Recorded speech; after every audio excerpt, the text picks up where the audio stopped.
focus of a lot of questions about how universities function and a lot of people's discontent with the way this university in particular is functioning. How do you feel about that? As sort of the focal, I accept that responsibility. You know, I consider myself a whistleblower, but I consider it that it's my responsibility as a professor and a citizen to denounce everything that I see that I feel is not right.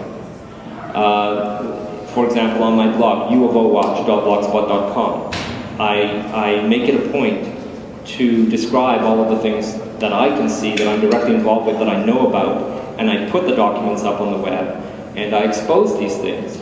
And so there have been lawsuits, threats from the university regarding that blog, and I was suspended for 1 day over using copyrighted images from the university. That was the pretext that was given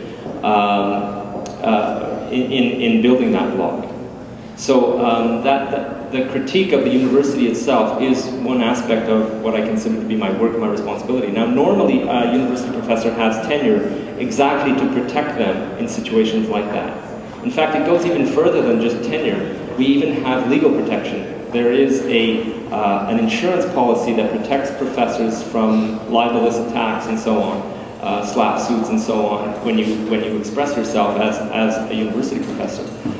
This is not widely known, and in fact, just discovering that needed some work on my part and the part of others. But it's intended in society that we criticize society and that we criticize the institution itself that we're part of. That's our role, that's our job. So the real question is, why aren't my colleagues doing it? Why is nobody acting in such a way that would get them fired if they didn't have tenure? I think that's the real question.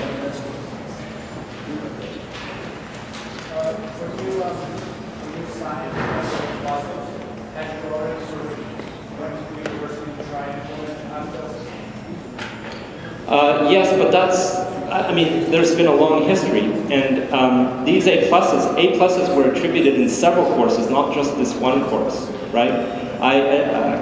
All A pluses were attributed in a graduate course in the previous academic year, and in the same semester there was another course, a quantum mechanics 4th year course, in which all A pluses were also attributed by me.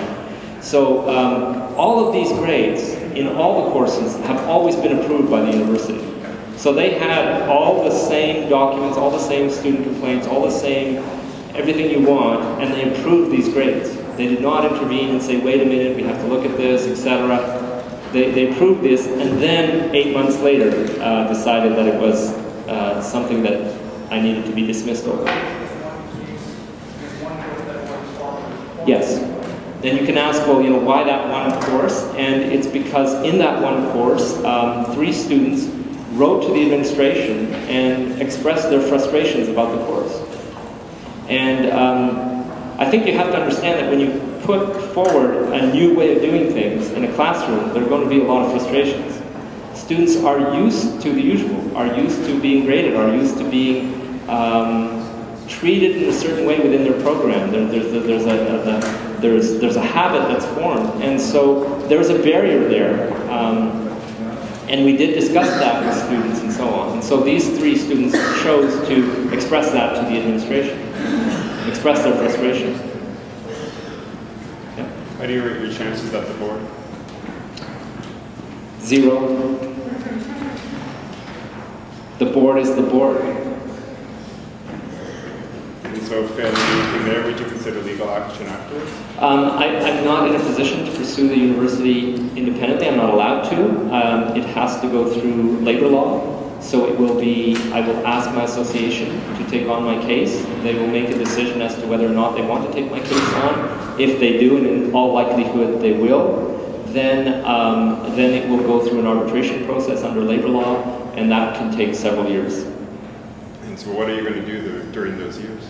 I don't know. I haven't thought about it. I guess I'll stop making trouble. I'll completely transform my personality and become someone else.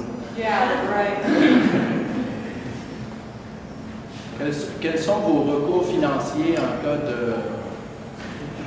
de congédiement? Je présume que vous allez contester le congédiement par le biais de votre syndicat pour alléguer que c'est un congédiement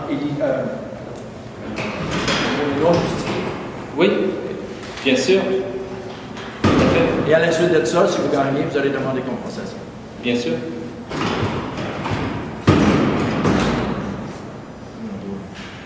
Merci. You want to comment maybe a little bit about the New York Times piece right there on standing fishing blog? Maybe in one word, idiotic. I'm asked to comment on the New York Times articles by Stanley Fish, and I think that's the most appropriate response, is idiotic. I mean, it's also, if I were to add something, I would say,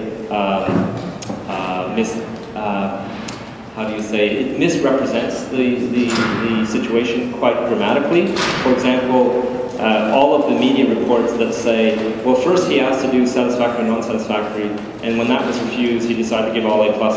I mean, that is a complete media fabrication. No such thing ever happened.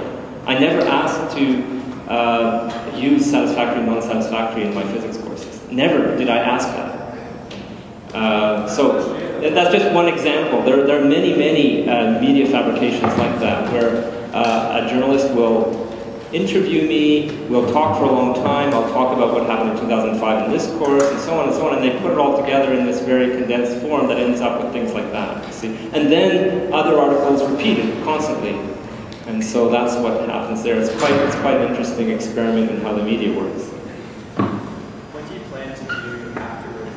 How do you plan to research and practicing methods? What do you plan well, what do I plan to do on campus? I mean, I plan to be here. I'm a member of the community. I'm a member of, I'm a citizen. I believe that this is public property. I will be here and I will be participating. And I don't want to say educating, because I'm against this concept where one educates, you know, but I want to be part of what's happening on campus.